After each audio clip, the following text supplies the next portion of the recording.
আমাদের একের পর এক মাদার ভেঙে ফেলা হয়েছে, মাদ্রাসা শিক্ষার শ্রীমত পরিবর্তন করে ফেলা হয়েছে, আজকে আমাদের জুল্লুসে বাধা প্রদান করা হয়েছে, আমাদের ভাইদের শহীদ করা হয়েছে। আপনারা দেখেছেন সেই ইমাম রইসুদ্দিন, সেই নিরীহ ইমাম যার নির্মম মৃত্যু পুরো বিশ্বের মানবতাবাদী মানুষের চোখের পানি এনেছে, সেই রইসুদ্দিনকেও আমাদেরকে হারাতে হয়েছে।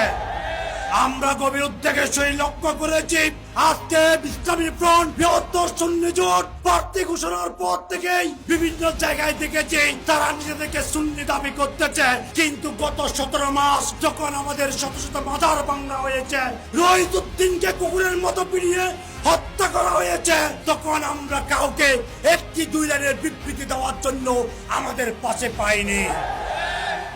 আজকে তারা এসেছে নিজেদেরকে সুন্নি দাবি করে সাধারণ সরল মনা সুন্নি মুসলমানদের কাছে ভোট চাইতে। আপনাদের দুয়ারে গেলেই তাদেরকে প্রশ্ন করবেন, আপনাদের উরসে গেলেই তাদেরকে প্রশ্ন করবেন। আজকে এখানে এসেছেন গত 17 মাস আমরা যখন রইসুদ্দিনের বিচার দাবি করতে রাজপথে দাঁড়িয়েছিলাম, পুলিশ যখন আমাদেরকে নির্বিচারে লাঠিচার্জ করেছিল, আমার নিরীহ ছাত্রদেরকে জেলে পুরেছিল বিনা অপরাধে, তখন আপনারা কোথায় ছিলেন? আজকে সুন্নি মুসলমানদের সিদ্ধান্ত নিতে হবে।